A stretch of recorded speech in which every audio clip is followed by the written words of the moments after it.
I'm Helen Patton. I'm currently a cybersecurity advisor at Cisco for state, local and education. Do we have any public sector people in the room? All right, my people. Lokesh? Yeah, my name is Lokesh. I'm currently the head of product security for the Cisco security products. Awesome. So we're here to talk today about having a resilient cybersecurity career, because we were sick of having conversations about resilient cybersecurity without talking about the people behind it. So we proposed this talk to RSA in the middle of last year. Just a quick disclaimer going on here. I can get things going.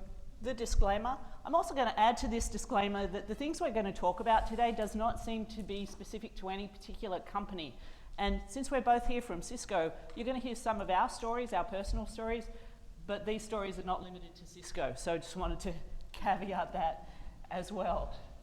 So here we are. I want to start with a story, because this sort of sets the stage of why we're even here in the first place. So in July of last year, it was Sunday night. I was at home with my family, and it was about 8 o'clock at night, my time, Eastern time, and I started getting texts from some of my direct reports, and they were noticing that the next day there was a strange meeting on their calendar. It was about a 10-minute meeting, first thing in the morning, with my boss. And they're like, Helen, do you know anything about this meeting? And I'm like, no. And so I go and look at my calendar, and sure enough, there's a 15-minute meeting on my calendar with my boss about half an hour before their meetings. So I try to get hold of my boss, and he's like, we'll talk in the morning, can't talk now. Has anyone sort of been on the receiving end of something like that? Yeah, so you all know what's coming, right? This was not my first rodeo either, so I knew what was coming as well. The funny thing was, some of my team got this message, and some of my team didn't get this message. But I knew what the message was, and it was that we who were receiving the message were about to get the message that our jobs were being eliminated. And sure enough, Monday morning, first thing, got this by WebEx conversation with my boss that said, as of right now, you are in a paid but non-working state, and your job has been eliminated. Yeah? And I was really cranky. I just want to say it. So it was my story. Lokesh was on my team. Well, Lokesh, what was your story? Yeah, so I'm in Pacific Coast, and by the time I woke up, I got several messages queued up in my IM, as well as some emails, as well as my phone. They were all curious whether I got any meeting invite. I did not. So I was, okay, what's going on? But by the look of those messages, I sensed that this is not a good thing. Something is going to happen. And surely, after the noon, I got to know that my boss was impacted, and so is half of my team. And this was a shocker for me. And I could not process my feelings. Losing half of the team was a difficult thing at that time. So, the question for you in the room, who's been through something like this before? Yeah, either you personally or some of your immediate team. Does that change? Yeah. How many of you have been through this like in the last 6 months or so? Seems to be the year for it, doesn't it? So we wanted to explore this because a couple of things happen. There's the stuff that happens to you personally, and then there's the stuff that happens to the people who are around you, your team, your family, all of these kinds of things. So for today's session, I'm playing the part of the person that got laid off, because I was. And Lokesh is playing the part of the person that stayed, because he did. Okay? So as we go through this, think about your own story, because I'm guessing our stories are actually quite similar. So some things we wanted to start talking about first. Working in cybersecurity is hard. Now, I don't want to downplay that there aren't other hard jobs. I'm not doing brain surgery. I'm not in the military. Cybersecurity is cybersecurity. But I think there are some things about cybersecurity in particular that make burnout more likely.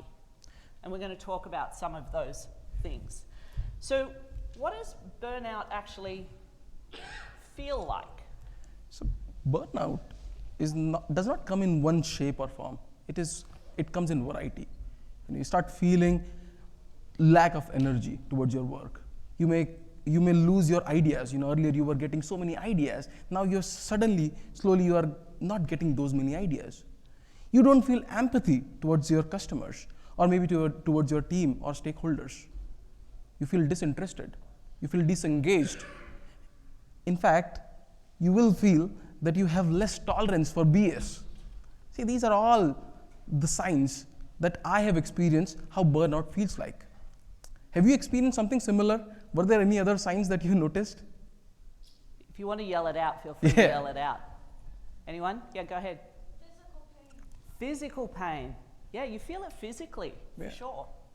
Absolutely. Anyone else? Just feeling weary. Weary, tiredness. Tiredness, yeah. Yep. Checked out. Yep. Quiet quitting. Anyone feel like they've been quiet quitting this year? Yeah, maybe. Do you see the snark factor? I've noticed this with some of my colleagues who shall remain nameless.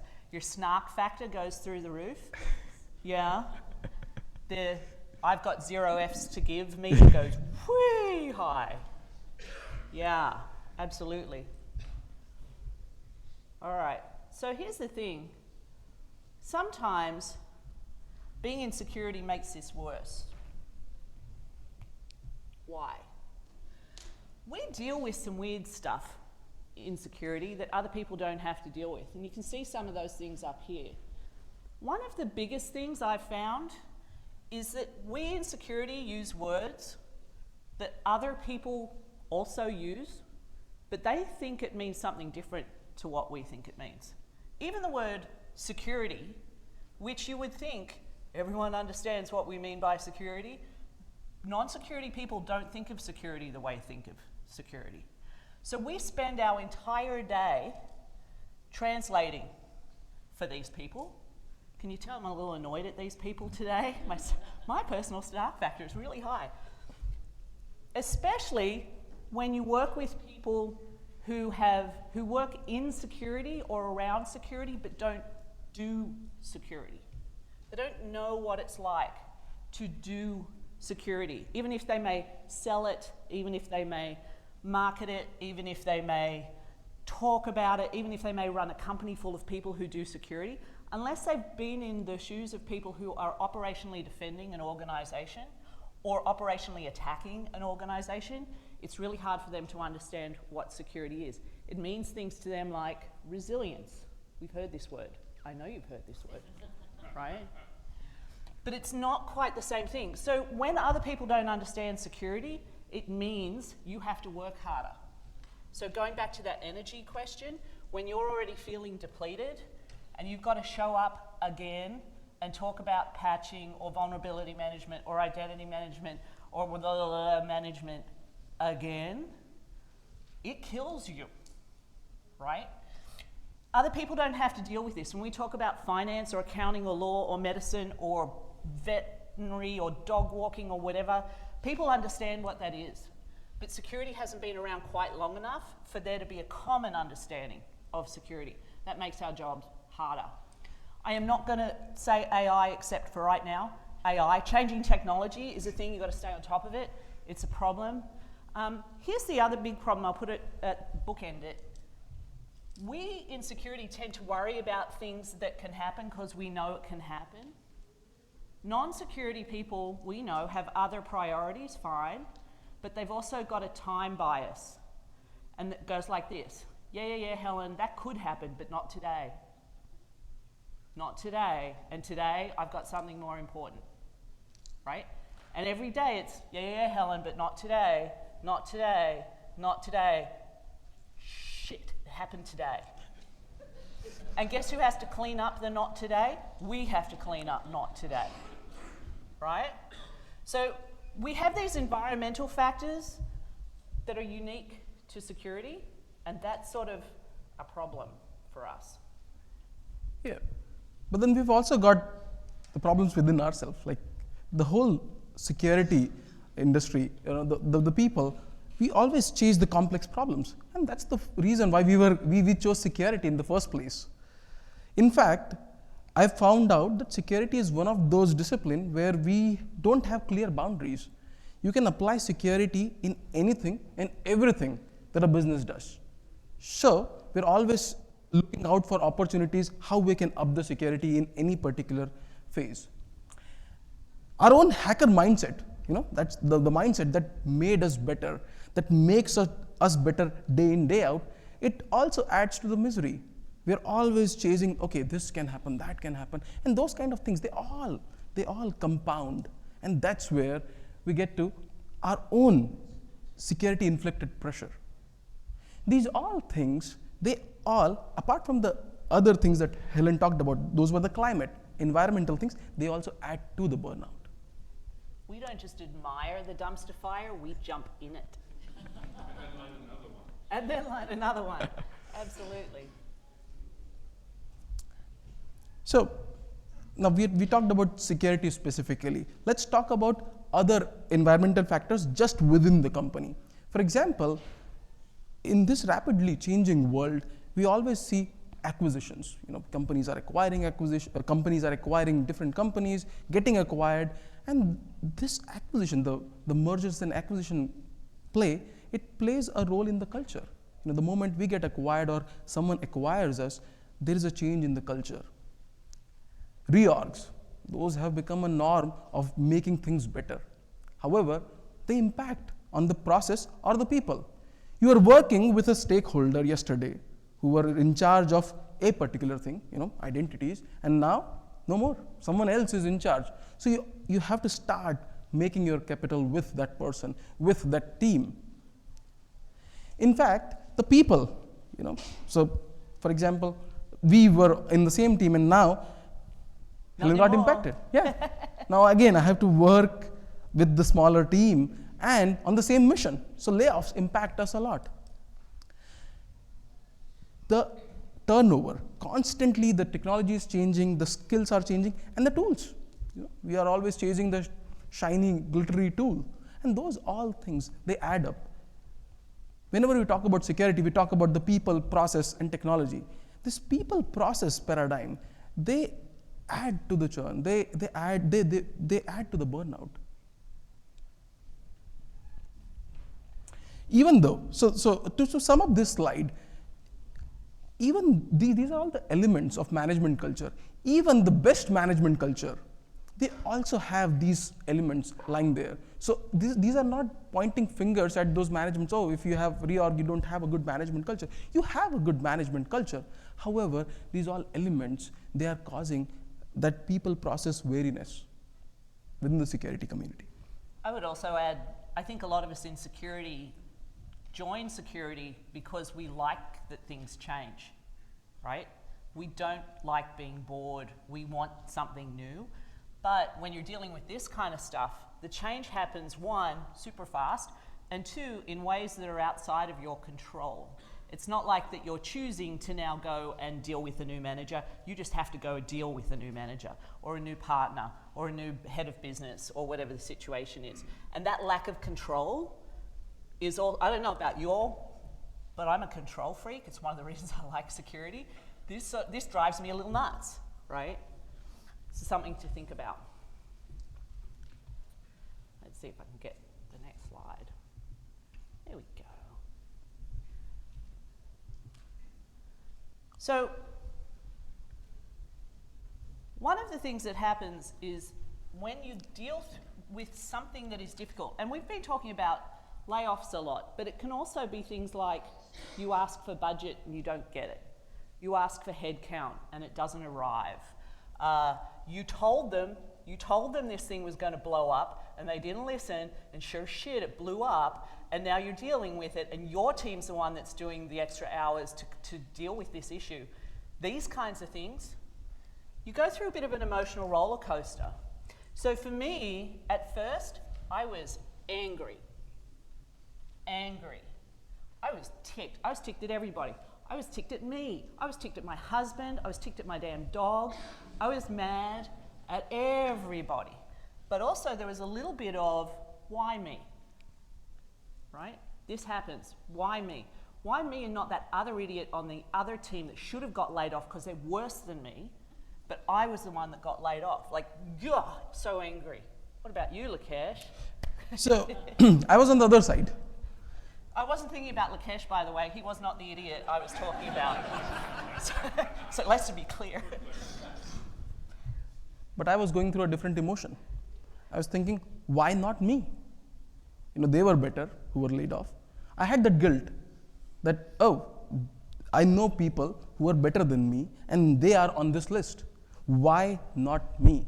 And that impacted me a lot. Like, I was second guessing my skills, my confidence.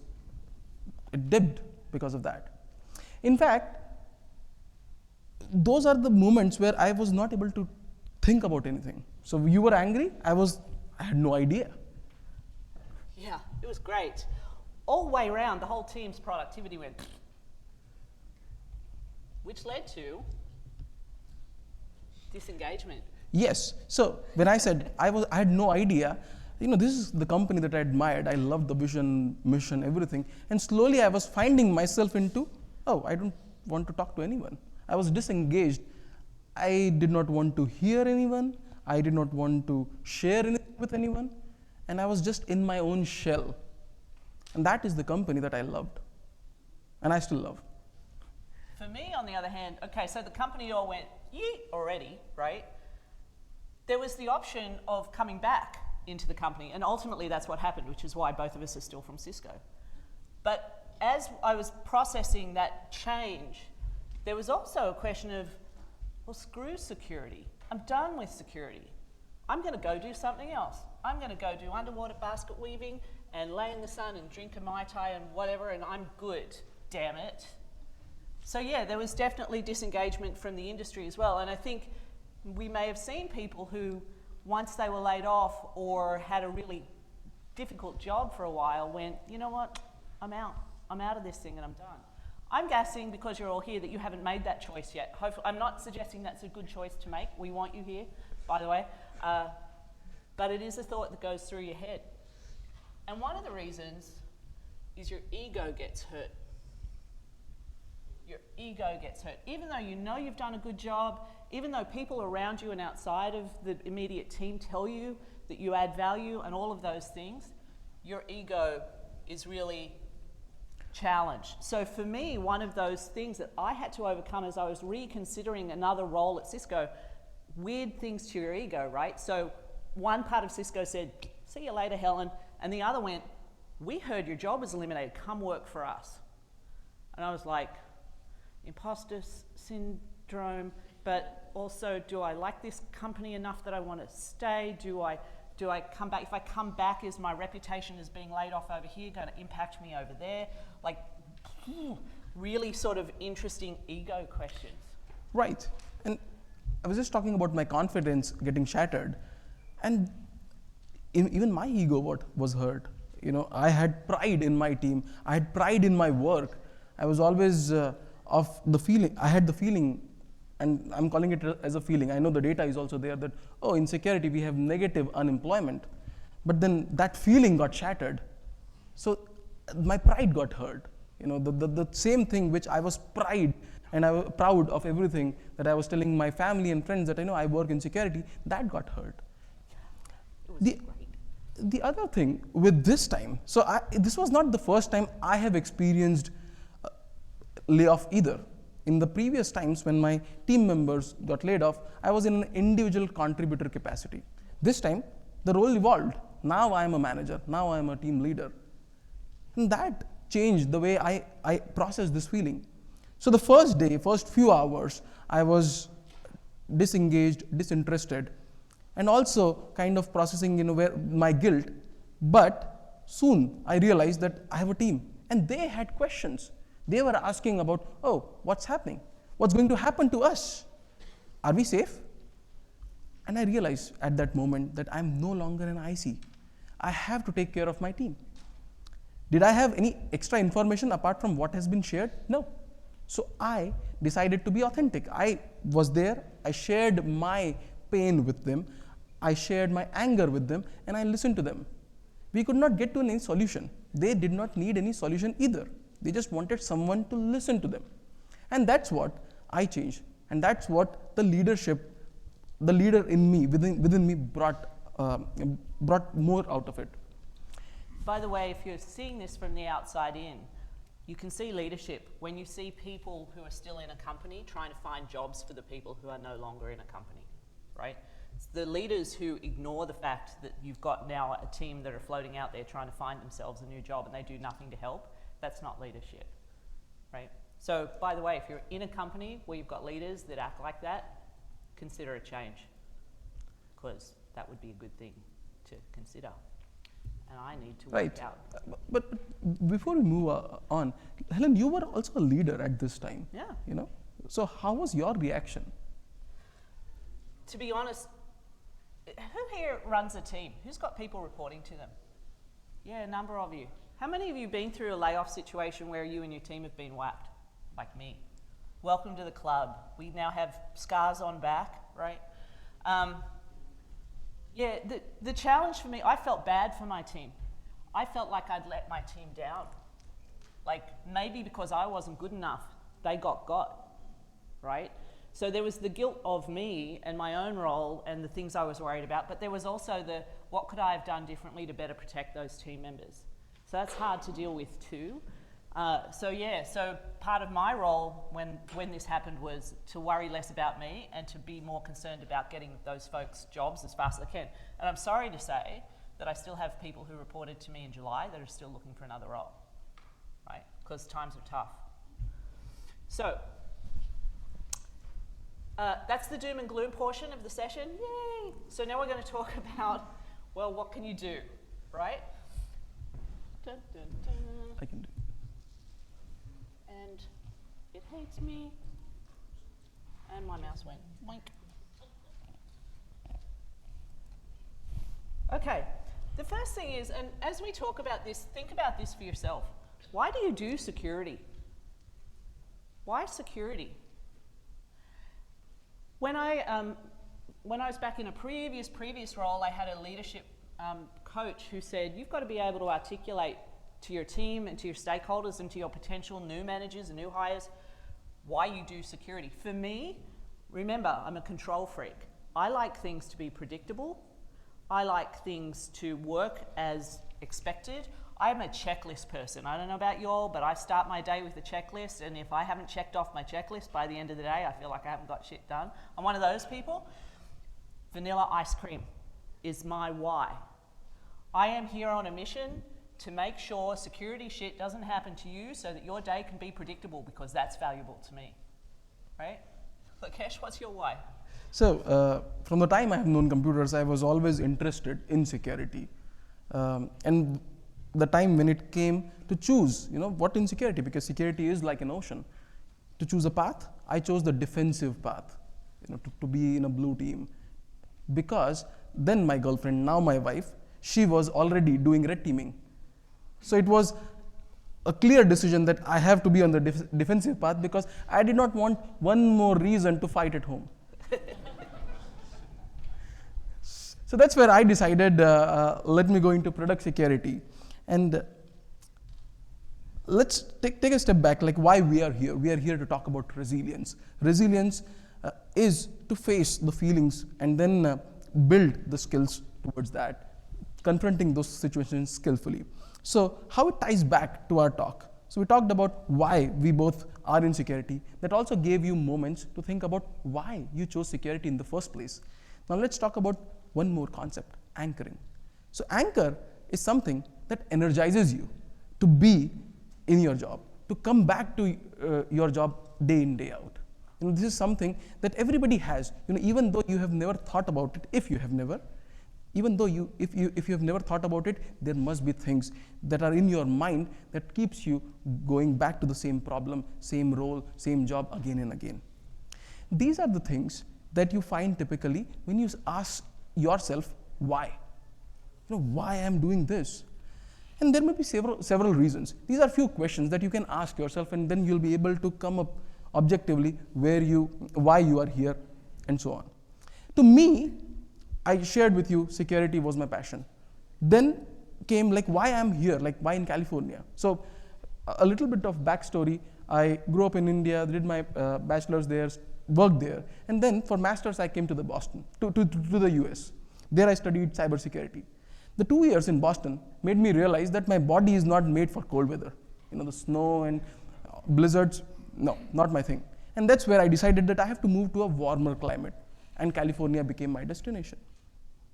I started as an IC. I was doing engineering work, then became an architect, and then over that journey, I realized that I like to talk to people, understand where things are going, build strategies, and that's where I decided to change the course. I became a people leader. And again, these are the questions, these are the things that help me motivate. You know, these are the things that I found my anchor in. So, for my whys, apart from the ice cream, I am very much a big company person. So I know that I want to be working for a big company, but I also want to make sure my values align to the values of the organization. So when I look for a new company to work with or for, I'm looking for what they value, and the challenge is you don't find that in their mission statement, right? You have to interview the companies that you're thinking about working for, or a manager you're thinking about working for.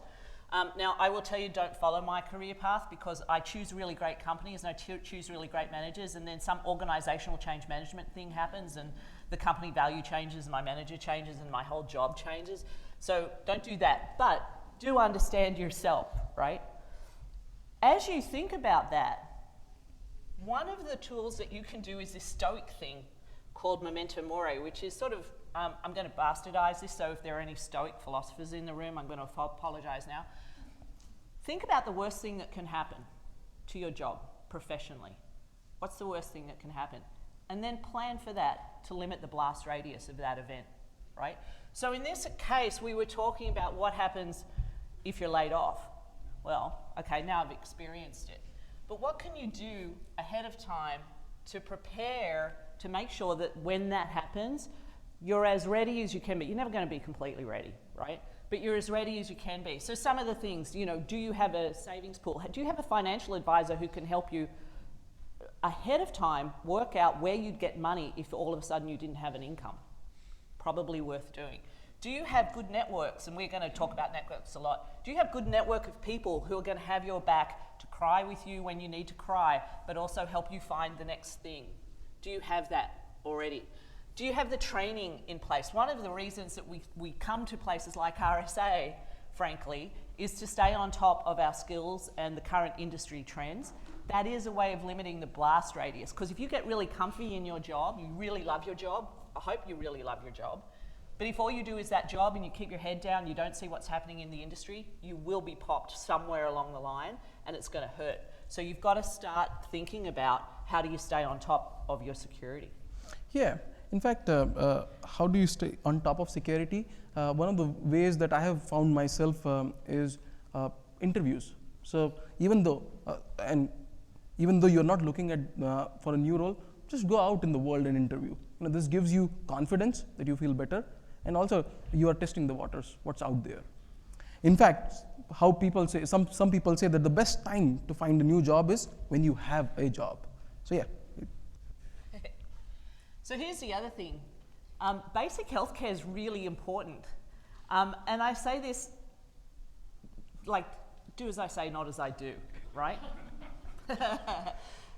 Exercise is important. Exercise is important. Diet's important. I would love to tell you that I meditate every day. Screw that. I can't sit still long enough to meditate every day. I do meditative-like things. I play the piano. But in terms of like sitting in silence, listening to me breathe, like kill me now. I don't do it. So understand yourself and how you can. You know someone like that? Yeah. So understand what you personally need. Here's the other thing. For some people, this bad thing that happens lasts a really long time, right? It's not like you get laid off on Monday and pick up a job on Friday, although some people do, most people don't, right? So the other thing to think about when you're preparing for the worst is how are you going to manage your time when you're not working? I have to tell you, I had from July to October before I landed the new job, and I drove my husband nuts because we're both at home. I'd get up in the morning and I'd like growl at him because I was cranky. Like he had 3 months of me being hell to live with. This was not fair to him, and it wasn't really very productive for me either. So think about how you're going to physically and mentally take care of yourself. Again, if you can establish the behaviors before the bad thing happens, it's probably make the bad thing less impactful even to begin with. But do understand these things as you move through it. Here's the other thing. There is a difference between what happens in the immediate aftermath of a bad thing and then how you respond longer term. There is a gap. In the beginning, if you can, not everyone can, take the time to take a break, to mentally disassociate from whatever the bad thing was, ground yourself in those anchor principles that we talked about, your whys. And your whys, by the way, can also be family and friends and all of those kinds of anchors that you have in your life. Do all of those things. Take the time. This feels really hard to do, but if you can do it, it's worth it. Celebrate what worked and grieve the fact that you're not there, and give yourself space to do that. Because I don't know about you, but when I show up at work, I spend more time, more mental energy at work during my waking hours than I do with family and friends. And to have a bad experience at work can be really, really hard. So take the time to grieve, and then later, once you've done that, then start planning how you're going to go forward. It's okay to give yourself time. You do not have to get the call on Monday morning to say your job's been eliminated and be looking for work Monday afternoon, right? Give yourself a break. Yep. So, some other things to think about. Let's jump to the next slide. I cannot overstate how important networking is. When I was back working for a bank back in the day, they didn't like anyone having social media presence because they felt like that was a security risk, and so you weren't allowed to put on LinkedIn or whatever what your job was or what your skills were. Does anyone still work in an organization like that? Like, you can't say, yeah, a couple of us, right? So when I decided it was time for me to leave that bank and look for a new job, I had to build my social media presence up from like nothing, okay? So some of the things that you see here are some of the things that I ended up doing. Certainly networking and getting a group of friends around me, and the security tinkerers are that for me amongst other friends, but regular meetings with people who are in the industry who, one, know of other jobs, two, understand sort of what we're going through, who are not part of my immediate company, really important. I teach at Ohio, so I did teach at Ohio State, right? So I'm teaching students. By the way, if you want to get a jolt of energy of just sort of raw, wow, this is cool, you go teach somewhere. It's sort of amazing. I'm a committee member on the Security Canon, so if you don't know what the Security Canon is, you can Google it, securitycanon.com. But again, I'm working with industry people doing what I think is interesting things around security books. You can find me in the bookstore on Wednesday. And I blog, right? So all of these things for me were a way of networking. And when the shit hit the fan in July and my job was gone, don't think for a second I didn't lean on this super hard, right? So something to think about. Right. And networking is not only about talking to the industry people outside of your company. And not everyone has that path. I don't have a social media presence like Helen. I don't have that big of a blog either. However, I follow a different path. I have built a visibility and influence framework for myself, where I focused internally on the company. And big enterprises, you have to navigate through different teams, through different members. And that also gets you to a good internal network. Few of the things that I did, for example, I ask questions.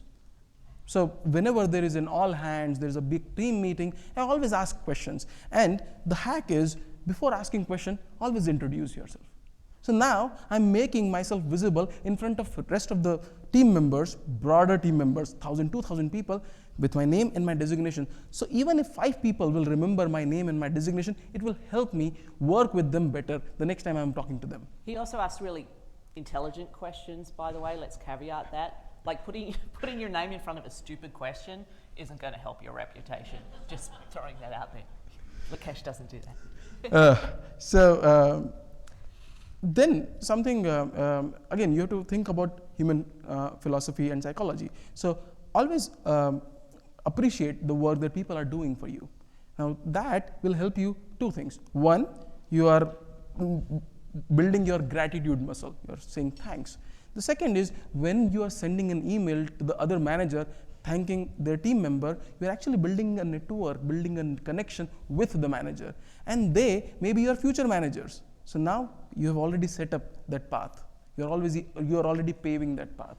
Lead some lunch and learn sessions. This is another good way to, one, upskill your knowledge, because teaching is how you can get better at your knowledge. Second, you'll also get to know more people. So again, these are different ways how you can expand your reach within the company. You may not follow everything. Choose whatever fits best to your style. You've seen Helen's style as well as my style. So at the end of the day, it is up to you. Whatever fits into your style, choose that. Perfect. Next one. Now, when you are thinking about your style, like how you are going to build that brand around the people that are in your company or in the industry, you start with, again, a personal SWOT analysis. What are your strengths? What are your weaknesses? What are your objectives, and so on. That, pick the strengths from that. Work on your strengths so that now you're focusing on one or two things from that. Go and take opinions from your friends, your family. However, when you are taking opinions, be aware that the truth is very subjective. So maybe one set of people will tell you something, other set will tell you something else. You have to decide on your own what is your path. Outside of your organization, social media, conferences, they all help. And Helen can share more details about those, like how can you build presence and a brand outside of your organization. Sure. So the outside of your organization, well, here we are, right? We're at a conference. Every conversation you have here or at any conference that you attend is an opportunity for people to get to know you and what you're about. I know the concept of an elevator pitch makes people squirm, but there is value to an elevator pitch, right? And just being able to say, hey, I'm Helen and I really like working in identity and access management separates me from Helen who works in the SOC or Helen who works in GRC or Helen who does something else, right? So it doesn't have to be some like mission statement that makes your aura glow white. It just needs to be something that differentiates you from somebody else and helps people remember who you are and gives them a hook that they can help you or you can help them. Hey, I'm Helen, I really like identity and access management means if somebody remembers that, if they've got an I&AM question, they may come to me and ask me and I can give back into the network. Or if they've got a job, they can go, hey, Helen, I know you're into I&AM. I got a thing, can you do a thing, right? So think about how you want to show up outside your organizations and think about how that shows up also in different industries. So one of the things that I will tell you is when you look across the industries and layoffs and that kind of thing at the moment, the tech industry is getting really whopped.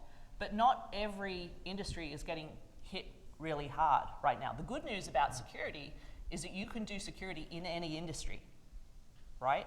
So if you've been doing security in just tech, think about doing industry in retail or medical or financial services or whatever. If you've been doing it in the US, go do it in Australia, whatever, right? You've got options, which is great, but you've got to start building that brand.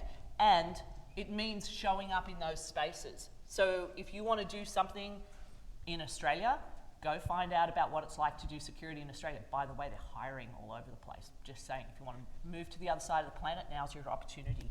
So go think about stuff like that. That's it. So now, let's talk more about network when you're talking about. So here's some things that are up here. You can Google how to network. I'm not going to spend a whole bunch of time telling you how to network. But the main thing I want you to take away when you think about networking is that you've got to give into it before you can take out of it. It's like a bank, okay? So you just can't show up and go, hey, I'm Helen, looking for a job, anyone hiring? Right? By the way, I'm not looking for a job. Maybe. Anyone hiring, right? You've got to show up first and be able to show your value, which goes back to that branding thing. What kind of value do you want to give? All right? And have a plan for the kind of network you need. Do you need a network to do the job you're currently doing? If you're really strong in the job you're currently doing, you probably don't need a network of people to help you do it better. But maybe you're thinking you're going to be looking for a new job in a couple of years.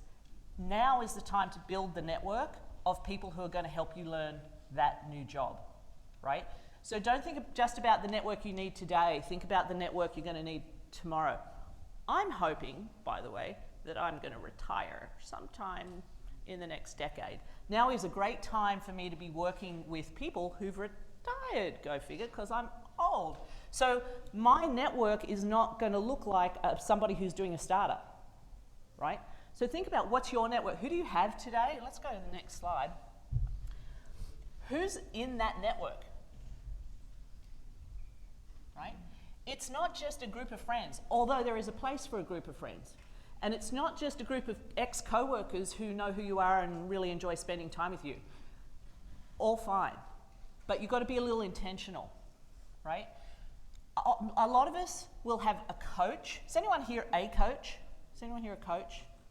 Yeah. There's a great book, by the way, called The Coaching Habit by a guy named Michael Bungay Stanier. If you're looking to be good, a really great coach, small book, read that book. Here's one if you're a manager. If you don't have someone identified as a successor, you need to do that now. Because you can't move unless you've got a successor already named. Right? Doesn't mean your successor is going to get the job. And it doesn't mean the successor has to be someone in your organization, by the way. But if you're going to do a smooth handoff to your next job, oh, and by the way, you don't even have to be a manager for this. If you're an individual contributor and you're going to move to something new in the next couple of years, do your manager a favor and give them somebody who can be your successor into your role. They will appreciate that. Okay? So there's a link here on the slide if you want to go deep into what these different types of people are. But as you network, build out your board of advisors. Okay? Right. Now, a resilient career also means a diversified career. You can choose a pivot point, like Helen was mentioning earlier, the industries, verticals. You can choose that, okay, currently you're working in tech, now you want to work in retail. That's a good pivot point because security is common between those two. So it will not be new. Again, if your thing is doing something brand new, yes, go for it. There are other points as well. You can do startup first and then go to enterprise, or do private sector first and then do public sector. But this is how you can diversify your career. Let me tell you an example. My friend, he started with a financial industry and then took security and then moved to a social media company. The security was common theme between both. From social media company, now he is working with a Web3 company. The two has program management as the common link. So he decided what to pivot on and then started working towards identifying those areas where he can move next. And now he has a good portfolio of companies that he has worked for. So that gives you more diversity. And that's how you can build diversity. Now, when you're approaching diversity, you also have to understand what's your thing. What is that thing that people can associate you with? And that you may call it as upskilling into a certain domain or going deep into a certain thing. Now, how one can go into that? And in terms of the focus areas, for example, the things that worked for me are the industry focus groups as well as speaking and writing. So, for example, if you want to get more into, say, IAM space, and you are already doing OpenID related things, identify the working groups and then get involved. That's how you become the subject matter expert in that thing.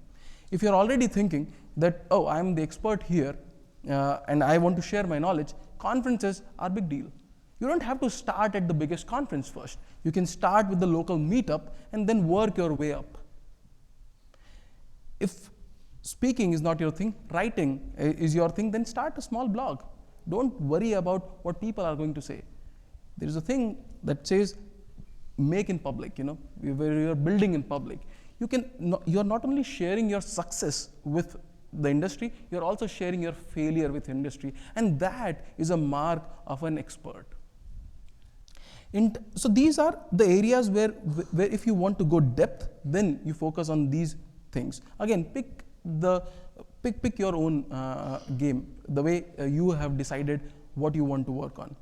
There are things that help you getting broader knowledge in this industry. Things like RSA, the conferences. You are good in IIM, however, you are attending other talks just to round off your experience. You can also go on social media to just read about AI, and then get just get an awareness of that, and so on. So these are few of the ways where you can not only gain the depth into a certain topic, but also become aware of the broader industry topics. Now, in terms of the tools, so this is the slide where we wanted to share something that worked for us. For example, my learning style is different, where people go into individual classroom programs. I pick YouTube, and I've learned a lot from YouTube just going through the training videos. Meditation apps, if those things are your thing, then do it. Otherwise, I use YouTube for meditation as well. What about you, Helen? Have you used, what are things that you have used? Do you have any examples? For me, the biggest thing that allowed me to not completely lose my shit when I lost my job was that I had worked with a financial planner. Now, not everybody has the resources to do that, and I get that, but there are free financial resources out there that can help you with budgeting and that kind of stuff. And simply being able to go and talk to somebody to say, how would I do disaster recovery planning for my family and for me, made it, when the job thing went as it did, I knew right away how much time I needed to find another job based on the financial circumstances that I was in. That gave me a lot of comfort, right? So thinking about things like that, it's not just about security and security knowledge, it's also how do you take care of your family, what do you need to take care of your family, and what are the resources available for you to be able to do that kind of stuff. Something to think about. So wrapping it all up for you today, here are some things that we would like to suggest for you, regardless of the circumstances of your current career position. If you have a team, if you are part of a team, talk about this with your team. One of the things I don't think we do a great job of in this industry is talk about this kind of stuff enough. And there is a stigma around people getting laid off that when it happens, it makes it harder. So actually, I'm hoping that the silver lining of the last year is that so many people have been laid off that we sort of recognize that it's not personal, right? Hopefully we're there. But talk about your team. Do some pre-disaster planning now. Even if you got laid off and just got yourself another job, go do now pre-disaster planning on your current job. What happens if you're a manager? What happens if there's mergers and acquisitions? What happens if you don't get the budget? What happens if you're laid off, right? And refresh your resume, right? One of the things that's great about keeping your resume up to date is, one, you're constantly reminded of all the good shit you've done, and you need the constant reminder. It will help you with burnout. But also, if somebody comes to you and say, hey, I've got a job thing going, you're ready to have a conversation with them, right? Or if you need to go to someone and say, hey, I need a job, you're ready to do that too. In the next 3 months, think about that network. Think about whether you've got people in the network. Think about the network as not as a friends group. It's not a Facebook group to have a network. It's transactional, right? So make sure you've got people in your network that are doing the kinds of transactions career-wise for you that you need. It's fine to say that to people. Hey, I'm thinking about this in the next 2 years. Can you come along on the ride for me? Okay? So do that kind of stuff. And make sure you have a community presence, whether that's just within your organization or whether you want that to be an external presence. Be intentional about how you show up. I know that's tiring, especially for the introverts in the group who are like, don't make me talk to people. It's not just about talking, it's also about writing and showing up and letting people know you know your stuff, okay? And then last but not least, in 6 months or so, get intentional about that board of directors. These are your inner circle of your network, right? So work out what kinds of people you need with what kinds of backgrounds for what you want next and make sure that you're making those connections. And it will take some time, so think about that over the next 6 months. So with all of that, thanks for listening to Lakesh and me and our stories today. I don't think we're going to have a whole bunch of time for questions, but I'll be out in the hallway if you have any other questions for me or Lakesh. And good luck with everything and good luck with the conference. Thanks for being here. Thank you.